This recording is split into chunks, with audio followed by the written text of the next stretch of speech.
Sejam muito bem-vindos, meus caros. Estão lembrados de eu há uns tempos atrás ter falado de um acordo que Elon Musk expôs, um acordo secreto de censura proposto pela União Europeia às plataformas das redes sociais? Bom, os patriotas pela Europa, o partido de Viktor Orbán, no qual o Chega também está, querem respostas sobre esse acordo, querem saber efetivamente o que se passou, porque é que o bilionário dono da Tesla veio falar sobre esse assunto, que acordo é esse, porque é que ele é secreto e porque é que a União Europeia o propôs. Os patriotas pela Europa querem respostas, exigem respostas sobre esse assunto.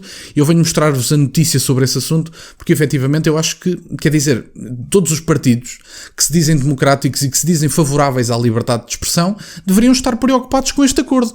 Por que raio é que haveria a União Europeia de estar a propor um acordo ao dono da plataforma X, antigo Twitter, para haver censura na plataforma? Quer dizer, eu acho que é curioso e que é importante falar sobre este assunto. Vamos então ver aqui esta notícia, em que nós temos aqui no título: Patriotas pela Europa exigem respostas sobre o acordo secreto de censura oferecido a Elon Musk. O empresário bilionário acusou a Comissão de sugerir um plano para reprimir conteúdo politicamente indesejável na rede social X, antigo Twitter. Temos mais aqui abaixo: os conservadores patriotas pela Europa, o terceiro maior grupo no Parlamento Europeu, estão a exigir respostas da Comissão Europeia sobre um suposto acordo secreto oferecido à plataforma de redes sociais X, antigo Twitter, do bilionário Elon Musk para censurar a liberdade de expressão. Na sua carta à Comissão, os Patriots, portanto os patriotas pela Europa, escrevem que se tal acordo realmente foi oferecido a Elon Musk, isso levantaria sérias preocupações sobre a pressão da Comissão para censurar conteúdo politicamente indesejável. E portanto eu acho que a escolha de palavras é interessante. Politicamente indesejável é interessante, quer dizer, o que é politicamente indesejável, não é? É um raciocínio, é uma ideia que eu acho que vale a pena ser refletida.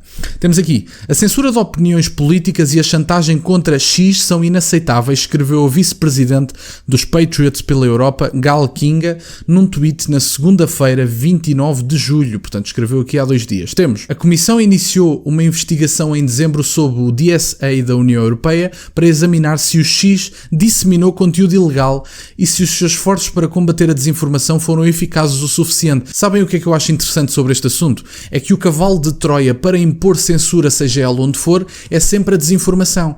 Estarão tão preocupados com a desinformação quando os meios de comunicação tradicionais, se querem adiantar, estão a competir pela velocidade com que conseguem postar a notícia e acabam por postar uma notícia com erros, com situações falsas, como se passou, por exemplo, em Portugal, de um exemplo muito prático, com a criança nepalesa, que garantiam com toda a certeza que essa criança existia, que era um relato real.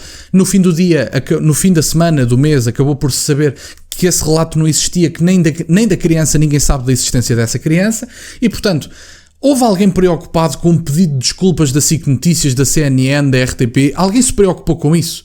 Do Expresso? Alguém esteve preocupado? Porque essas pessoas disseminaram desinformação.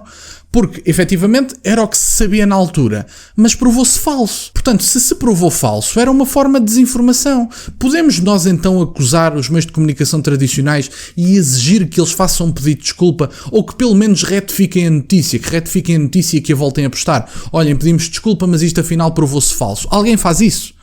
E portanto estão sempre preocupados com a desinformação online, mas ninguém está preocupado com a desinformação dos meios de comunicação tradicionais, porque os meios de comunicação tradicionais têm agendas e dinheiro suficiente a ser recebido para postarem aquilo que lhes interessa. Eu acho que é muito interessante falar sobre esse assunto. Temos mais aqui abaixo: o DSA entrou em vigor há 2 anos e exige que plataformas de redes sociais e mecanismos de busca, como o Google, o Facebook e o X, façam mais para lidar com o conteúdo ilegal. A Comissão relatou que as suas descobertas algumas semanas atrás, estabelecendo que a plataforma de redes sociais de Musk violou elementos do DSA. Bruxelas questionou, entre outras coisas, o uso de marcas de verificação azuis por X que estão usadas para verificar contas na plataforma. Os usuários podem adquiri-las por 10 euros por mês, mas a Comissão diz que qualquer um pode assinar para obter o status de verificado e há evidências de atores maliciosos motivados abusando da conta verificada para enganar usuários. A Comissão também tem que perceber que, ao mesmo tempo que agora aquele blue checkzinho do X custa 10 euros por mês. Já todos percebemos que a verificação não é uma coisa assim tão relevante. E, portanto, não é que as pessoas sejam enganadas pelo blue check. Efetivamente, há muita informação errada e desinformação na internet. Mas isso é um filtro que cada utilizador tem que ter, não é?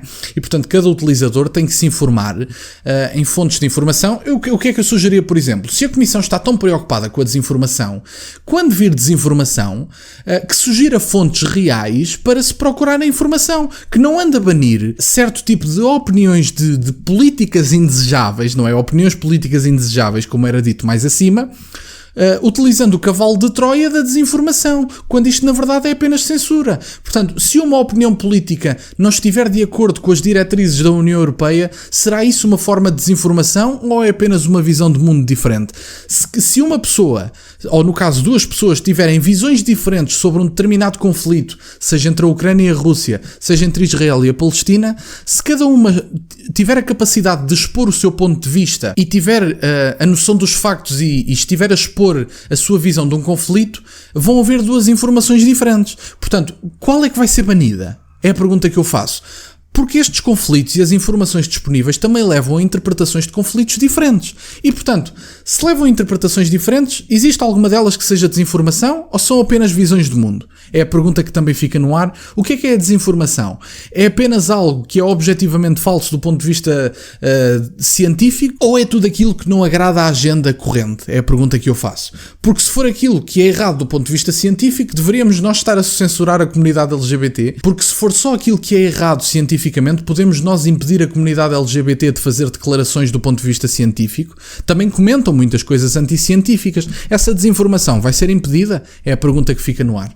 O Comissário Europeu para o Mercado Interno, Thierry Breton, disse: se a nossa visão for confirmada, imporemos multas e exigiremos mudanças significativas. No caso de infrações comprovadas, as penalidades podem incluir multas até 6% das receitas globais da empresa. Para violações graves e repetidas, a União Europeia pode proibir uma plataforma que opere no bloco de 27 nações.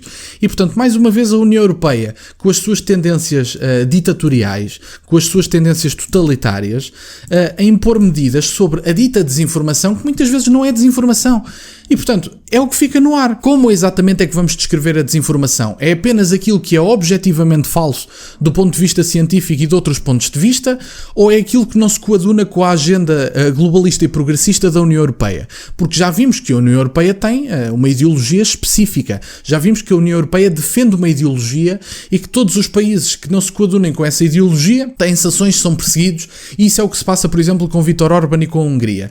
Já vimos, aliás, mais do que 2 ou 3 vezes, pelo menos neste canal, e já vemos inclusive Viktor Orbán a responder, que o próprio, como não tem ideologias e como não se coaduna com a agenda globalista da União Europeia, tem sido perseguido pelos burocratas de Bruxelas, nomeadamente associado à sua presidência rotativa do Conselho Europeu. E, portanto, Viktor Orbán, neste momento, tem eventos marcados associados à sua presidência e outros membros dos burocratas em Bruxelas andam a marcar reuniões para o mesmo dia para tentar desviar as atenções dos eventos planeados por Viktor Orbán. E, portanto, há uma tentativa de boicote a Viktor Orbán porque o próprio não se identifica com as ideologias da União Europeia. Mas a União Europeia não deveria ter ideologias. Essa é que é a questão. A União Europeia não deveria estar a governar países tendo em conta que são burocratas não eleitos. E, portanto, vocês reparem num quão giro isto é. Os principais órgãos da União Europeia, que são 7, apenas um deles tem a possibilidade de vocês elegerem os representantes. E mesmo esse tem muito que se lhe diga. E depois, os representantes da União Europeia, muitos deles não eleitos,